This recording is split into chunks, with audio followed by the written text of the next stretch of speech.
Step 2. Came to believe that a power greater than ourselves could restore us to sanity. Belief is all about power. It is the powerless man who believes. For if he had the power, he would know the truth for himself. The addict must take action to recover, and that action must be based on truth. Truth comes from two sources. One knows something of themselves, or through another. Now, the addict has already admitted that the truth is not found within, so it must come from someone else. Powerlessness necessarily leads to belief, and if the belief is true, the believer gains power he did not previously have.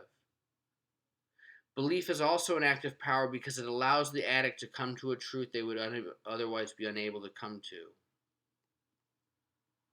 It's a fact. I don't have all the answers. I can't come to the full truth by myself. I need others to inform me, to fill in my gaps of knowledge. I am at a deep level dependent. I am not self-sufficient. It is this dependence that the alcoholic rejects.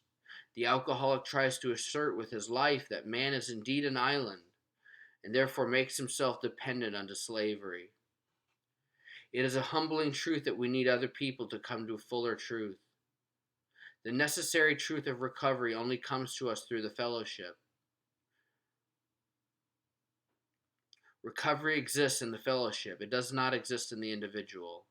The principle of belief is who is believed, not the content of the belief. We believe something only because we believe someone. The difficult part of the second step isn't belief in God. It's trust in your fellow man. Rejection of belief in God is a rejection of the fellowship. When one encounters truth for firsthand or a logical demonstration, one is obliged to assent. Not so with belief. Belief involves freedom in a special way. The addict is entirely free to believe or not. Belief comes from free act of the will. Although the addict is compelled to drink, he must enter into recovery through a free choice. As I have said, the virtue of prudence is an intellectual virtue. It is also a moral virtue. It involves the intellect and the will. Because it is the truth that is assented to, the second step perfects the intellect. And because of this assent, it's a free act. Because the assent is a free act, it perfects the will. The act of prudence manifests itself in the addict as the other cardinal virtues. It is the fundamental and simple truth of man's dependence and reliance that the addict rejects. In trying to squeeze out of himself something that is impossible, in trying to take from himself something he doesn't have, he assaults his nature. To rectify this, the addict must open himself up to his fellows and to God. The second step is basically opening a door that was shut. And by this, the addict begins to rectify themselves, and this rectification is an act of justice. The more time I spend in recovery, the more I reflect on my own history, the more I observe others in recovery, the more I am convinced of the singular singular role that the emotion of fear plays in addiction and recovery. It is fear that drives addiction. It is fear that causes relapse. It is fear that must be overcome in recovery. And what I mean by overcoming fear is not that you have no fear, but that you consistently, persistently do the right thing despite fear, i.e., you practice the virtue of fortitude. The addict tries to wrestle from reality truth that conforms to his egoism, and in accepting the second step, in accepting a truth that is contrary to his desire, he makes an act of temperance, which orders his emotions to reason. But what drives egoism? In my opinion, egoism comes from fear. It is the rejection of man's vulnerability that drives the addict to make himself the measure of what is true, of what is right, and what is wrong. For if his life is completely in his power, he cannot be hurt. The addict tries to create an unnatural safety. In my opinion, the most important component of the second step is fortitude.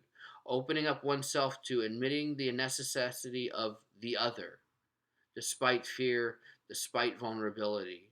And through this act of fortitude, the second step begins to deconstruct the ego and order the emotions of the addict to reason, and therefore free him from obsession.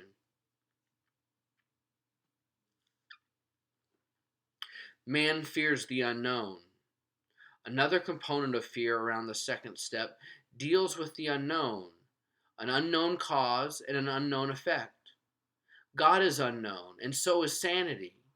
This unknown comes from powerlessness, as I have already said. In my opinion, the issue of being restored to sanity is a bigger stumbling block than God.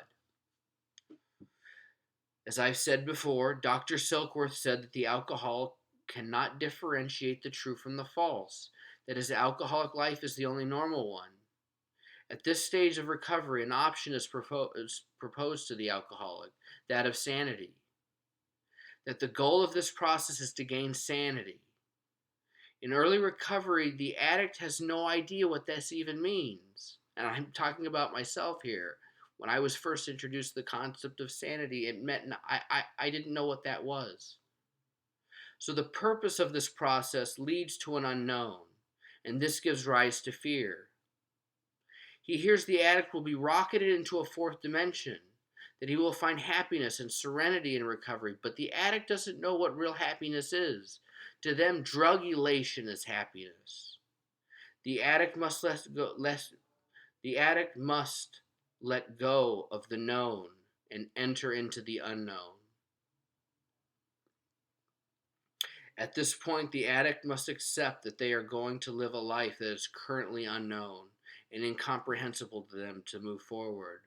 They must place faith in the fellowship that gives witness that sanity and happiness are the result of this process. Once the effect is known, and once it is determined that the addict cannot achieve the effect on his own, that no human power can, the next step is to determine the cause. This is the higher power. This is a subject that is difficult to write about because of the diversity of concepts about that higher power that is found in recovery. And if I were to talk about my own as a Catholic, I would find a limited audience. But there is one truth that runs through everyone's higher power in recovery, that this higher power must affect his sanity. This higher power in recovery doesn't pat us on the back.